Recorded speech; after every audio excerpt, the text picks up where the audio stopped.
കഴിച്ചോക്കാൻ പോണു. അല്ലാണ്ട് നല്ല എരിവുണ്ടിട്ട് അപ്പൊ നമുക്ക് ഉണ്ടാക്കുന്നത് അറിയില്ല ചെയ്തോക്കാം. അപ്പൊ ഗായ്സ് നമുക്ക് ഈ മുളക് ഇത്തിരി കഴിക്കുക, കുരുമുളക് ഇടുക, ഇത്തിരി വെളിച്ചെണ്ണ ഒഴിക്കുക. അതേപോലെ അപ്പുറത്ത്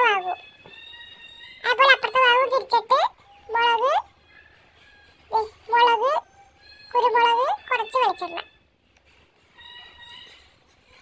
പെട്ടെന്ന് ചെയ്ത് തീർക്കാട്ടോ. അതേപോലെ നമ്മൾ എളുപ്പപ്പണിയൊക്കെ നോക്കി പെട്ടെന്ന് കഴിക്കും. അപ്പൊ അങ്ങനെ നമ്മൾ കഴിക്കാൻ പോവാണ്.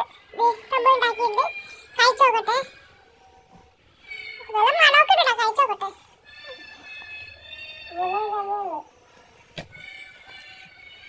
നല്ല എരിവുണ്ടിട്ടാ, അടിപൊളിയാണ് സംഭവം, നല്ല ടേസ്റ്റ് ഉണ്ട്. ഇത്തിരി ഉപ്പ് കുറയ്ക്കണമെന്ന് സംശയം, വേണമെങ്കിൽ ഉപ്പിടാട്ടോ. നല്ല ടേസ്റ്റ് ഉണ്ട് സംഭവം. നല്ല